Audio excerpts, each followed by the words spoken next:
जब केजरीवाल जी सत्ता में आए थे और सत्ता में आने से पहले पूरी तैयारी कर रहे थे, जब पूरा अन्ना हजारे आंदोलन जोर शोर पर था, तब केजरीवाल जी क्या कहते थे?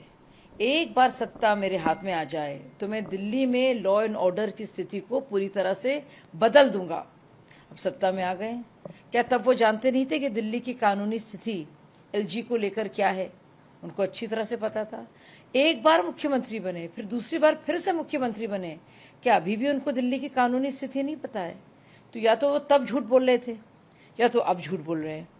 अगर वाकई में उनको लगता है कि दिल्ली का सीएम सब कुछ नहीं कर सकता है, तो उन्होंने इस तरह के पोस्टर्स शीला दीक्षित की कांग्रेस सरकार के खिलाफ क्यों लगाए थे कि शीला दीक्षित के वजह से निर्भया आंदोलन में जो रेप हुआ था उसकी जिम्मेदारी शीला दीक्षित के मत्थे क्यों डाली थी?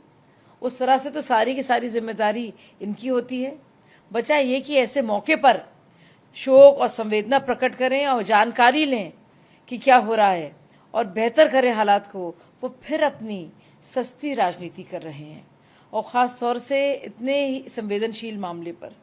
और हमारी पूरी संवेदना उन महिलाओं, उनके परिवार के साथ है जिन पर क्या कुछ बीत रही होगी। लेकिन केजरीवाल के दिमाग में सिर्फ और सिर्फ गंदी राजनीति और ब्लेम गेम है। जब केजरीवाल जी सत्ता में आए थे और सत्ता में आने से पहले पूरी तैयारी कर रहे थे, जब पूरा अन्ना हजारे आंदोलन जोर शोर पर था, तब केजरीवाल जी क्या कहते थे? एक बार सत्ता मेरे हाथ में आ जाए तो मैं दिल्ली में लॉ एंड ऑर्डर की स्थिति को पूरी तरह से बदल दूंगा। अब सत्ता में आ गए, क्या तब वो जानते नहीं थे कि दिल्ली की कानूनी स्थिति एलजी को लेकर क्या है? उनको अच्छी तरह से पता था। एक बार मुख्यमंत्री बने, फिर दूसरी बार फिर से मुख्यमंत्री बने, क्या अभी भी उनको दिल्ली की कानूनी स्थिति नहीं पता है? तो या तो वो तब झूठ बोल रहे थे या तो अब झूठ बोल रहे हैं।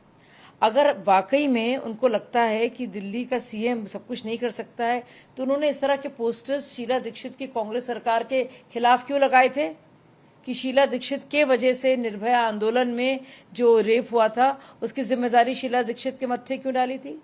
उस तरह से तो सारी की सारी जिम्मेदारी इनकी होती है। बचा ये कि ऐसे मौके पर शोक और संवेदना प्रकट करें और जानकारी लें कि क्या हो रहा है और बेहतर करें हालात को, वो फिर अपनी सस्ती राजनीति कर रहे हैं, और ख़ास तौर से इतने ही संवेदनशील मामले पर। और हमारी पूरी संवेदना उन महिलाओं, उनके परिवार के साथ है जिन पर क्या कुछ बीत रही होगी। लेकिन केजरीवाल के दिमाग में सिर्फ और सिर्फ गंदी राजनीति और ब्लेम गेम है।